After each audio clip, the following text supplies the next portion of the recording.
I feel like my dream come true of having a timeshare in Mexico has turned into a nightmare. 2 years ago, I was contacted by an attorney from the UIF, the Financial Intelligence Unit of the Mexican government.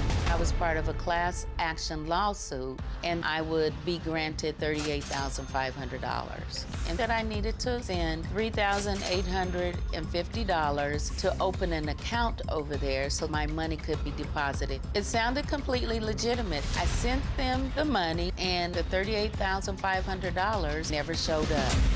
One time they wanted court and stamp fees, so I sent them $17,000. Another time it was a custom border fee, $7,000. The peso fluctuation, $6,000. I wired $13,000, $4,980, $2,600. These are my receipts. Look at all of this. I was getting frustrated, and I decided to cancel the whole process. If I didn't pay the fees, I was told that I would be charged for wire fraud. In the past 2 years, I have sent over $207,000.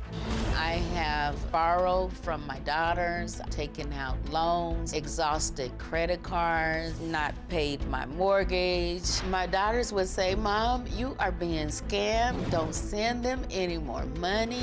And I would say to them, "Look, I got this. I know what I'm doing. This is all real. This is legitimate." Your daughters say you've been really good with money. Yes, I have.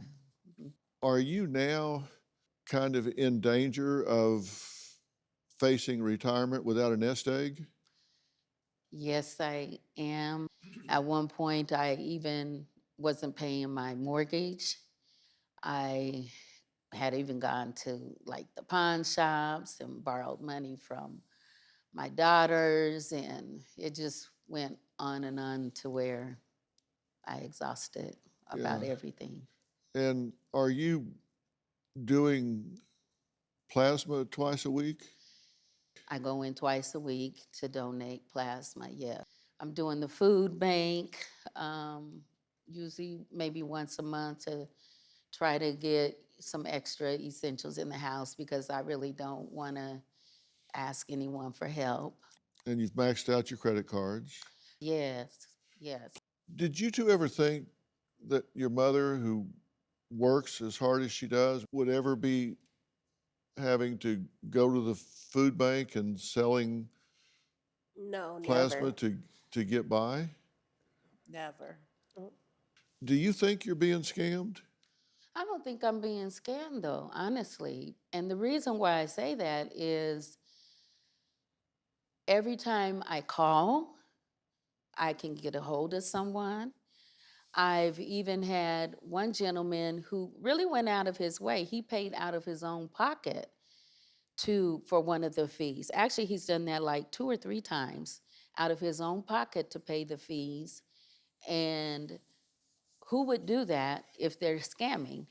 You're either dealing with some of the most incompetent people on the face of planet Earth, and it's taken 2 years and over $200,000 to get 30-something, or you're being scammed. Right.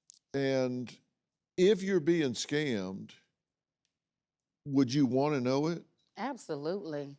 And what was the breach? What is it that entitled you to $38,850 to begin with? I was contacted by an attorney over there in Mexico, and what he told me was there was a breach in the data, in my data, from the resort that I had purchased my timeshare from.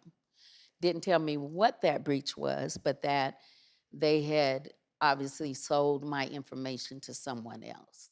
Do you have a story or a question for me? Click the link in the description and tell me what in the world is going on.